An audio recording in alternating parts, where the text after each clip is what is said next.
coming from Austin, or? Came in from Austin. 7 o'clock flight, so not much sleep last night. Have you met anybody here yet? Or? Oh yeah, I've been meeting with all the coaches, Coach Reed, Coach Morningweg, and then Coach Peterson, just sort of, talking about the different plays, playbooks, just what I need to do before I get into the rookie minicamp, and just after this, I'll go back and start getting into the playbooks. What was it like going to the same high school as Drew Brees and kind of having that legacy? Was it uncomfortable at times, or did you kind of enjoy it and try to go after his records and stuff? I really didn't even worry about it. I mean, I looked up to him as a kid. I think Drew's a heck of a player, heck of a role model for young players and young kids. And I was a kid in the stands while he was playing. I was playing tag and stuff because I was such a young kid, but it was a great honor to go to high school. I've never worried about breaking records, ever. That's never been my importance. My importance has always been winning games. And I knew growing up, he had a state championship at Westlake, and that was always my goal, was to win a championship. Personal goals were to lead my team to that state championship, whatever it took. And we ended up going to the state championship my senior year, and we didn't win the championship. So, it was a successful career, but that's why I played the game, was to win the championship, and we didn't get that done. Could you run us through, you initially went to Michigan State and then transferred to Arizona. How did that happen? Well, originally, throughout the whole process, which is recruiting is such a crazy process, I actually committed to Arizona State my junior year of high school under Dirk Cutter, and I was committed there for over a year. And then the senior year, and we were in the football playoffs, and the coaching staff at Arizona State got fired. And I waited until after my senior year, after we were done, to really worry about what I was going to do with my future. And after it, I realized, hey, I met with the coach and just met with my family. It just wasn't the right fit, so I decommitted. And it was late in the process, so there's very few teams that were available to go. And there's probably 3-4 teams that were possibilities, and I really based it on the coach I wanted to play for, and that was D'Antonio. And I don't regret anything. I think he's a heck of a coach, a heck of a person, just everything. And I went there for a year, and you really I grew up in Austin, Texas. I went up to Michigan State. You really learn a lot about yourself. You mature as a person. And I realized, hey, I'm in college, I'm getting a degree, I want to play football at the highest level. And you need something to counteract it at such a young age. And I want to go to a school I enjoyed. Michigan State's a great university. I want to go to a school I really enjoyed going to and playing football. And I just had a gut feeling that I just wanted it. It was a tough decision. I met with D'Antonio for an hour after a year there, and just, it was tough. And I made the decision, and it was a blessing in disguise. Went to Arizona, and just so many great things happened at Arizona. I got my degree, so many great people I met, and football as well, and just, it was a blessing in disguise. Remember Kevin Cobb sitting at the same table a few years ago talking about how Houston never really had much of a tradition of quarterbacks going into the NFL. He felt like it kind of hurt him. Scouts kind of looked at him and said, Houston quarterback, you'll never amount to anything. Obviously, Arizona hasn't had a great history of quarterbacks in the NFL. Was that ever an issue? Was it ever something you were concerned about, that you kind of be branded a certain way because of that? No, not at all. I didn't worry about that. When I went to Arizona, I wasn't worried. My ultimate, you want to play in the NFL, that's the goal of every kid. My goal when I went to Arizona was make that team better. And then it so happened, after my senior year, I had the opportunity to play in the NFL, and then I was very fortunate last night to, get drafted in the 3rd round by Philadelphia Eagles, and it's a dream come true. But never once when I went there did I even worry about that. I was worried about winning games and making my teammates better and being a good teammate to my teammates. Nick, your senior year, your coach gets fired mid-season. You have a young team that you're playing with. How is that adversity going to help you as you transition to the NFL? I think just you grow as a leader, and it's tough. When you lose your head coach, part of that's because of you as a player. It's not because of the coach. We didn't do our jobs. I didn't do my job as a quarterback. I didn't win the games. That's on me. And I didn't get that done, and I take that personally. And it's tough because Coach Duke's a heck of a coach. I love the man to death. He gave me my opportunity to play, and I'll always respect him. And we just had a young team, and we didn't teach the young guys how to win. And I think just facing adversity and continue to grind no matter what. Treating wins and losses the same. Always want to get better. That's why I saw. That's how I approach everything. That's why I saw my team every day. We went to work. Every practice. We were on a big losing streak. It was a tough year. The guys went to work every single day, We had a young O-line. They got better every single day, and by the end of the season, they were really doing a great job, and they grew up. And it was really neat to see those aspects. Our record didn't reflect the players in the season we had, but don't regret anything, and I was proud of my team. Nick, what was the Senior Bowl experience like for you, and being coached up by NFL assistant coaches? Oh, it was a great experience. It's just to meet. I mean, you're going nonstop, and you're getting a whole new playbook.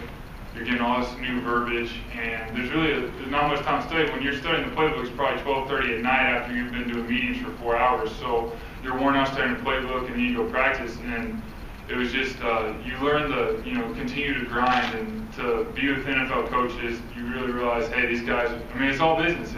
It's a business now, and it's still a game of football. I love the game of football, but you're expected to get everything right every time. And I mean, I love it. And, sure, I didn't get everything right every time in practice, but it's learning every single day. I felt like I grew, got better, and by game time I was ready to play. Why do you think a guy like your teammate Jerome Kreiner did not go early? I mean, why do you think it's taken so long for him to go forward?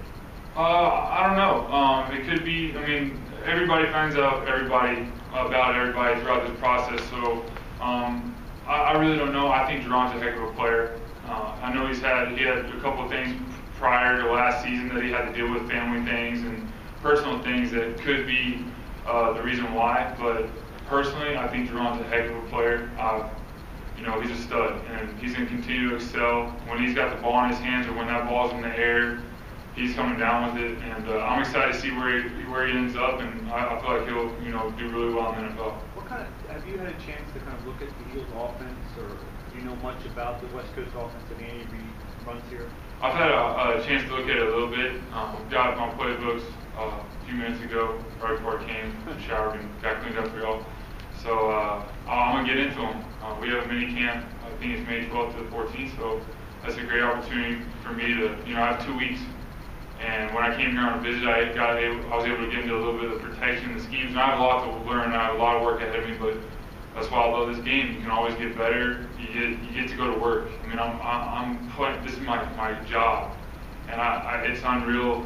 It's really not sitting in yet, and I love working. I love watching film. I love getting better. So now I have 4 big playbooks I get to look at over the next 2 weeks. So what kind of offense did you run in Arizona?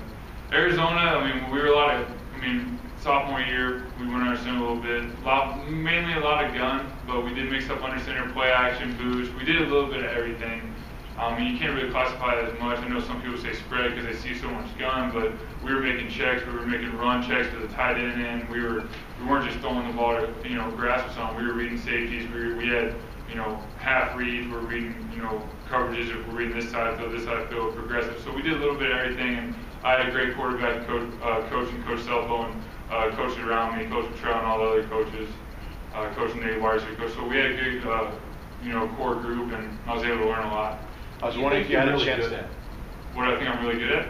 I feel like as a football player, a quarterback, leadership's the most important thing. It's how you carry yourself, it's your work ethic, and my parents have instilled, working hard. I can't just come in here and have the guys respect. That's unheard of. You have to go to grind. I'm fortunate to be here with the Philadelphia Eagles. I have to bust my butt every single day to show these guys that I deserve to be here. I understand that. And, just being a leader. And then football-wise, I feel like a bigger guy. I was a basketball player too, played all the sports growing up, so I'm able to, I know the big thing is everybody says, oh, he's not mobile. Well, I feel like I can move around. I've extended plays with my feet and broken tackles, thrown off balance, and my ultimate goal is to be successful, move the chains, get the ball in the playmaker's hands. However I do that, just taking a hit right square in the jaw and completing it. That's what I'm going to do. So I love playing the quarterback position. I love moving the chains and scoring points.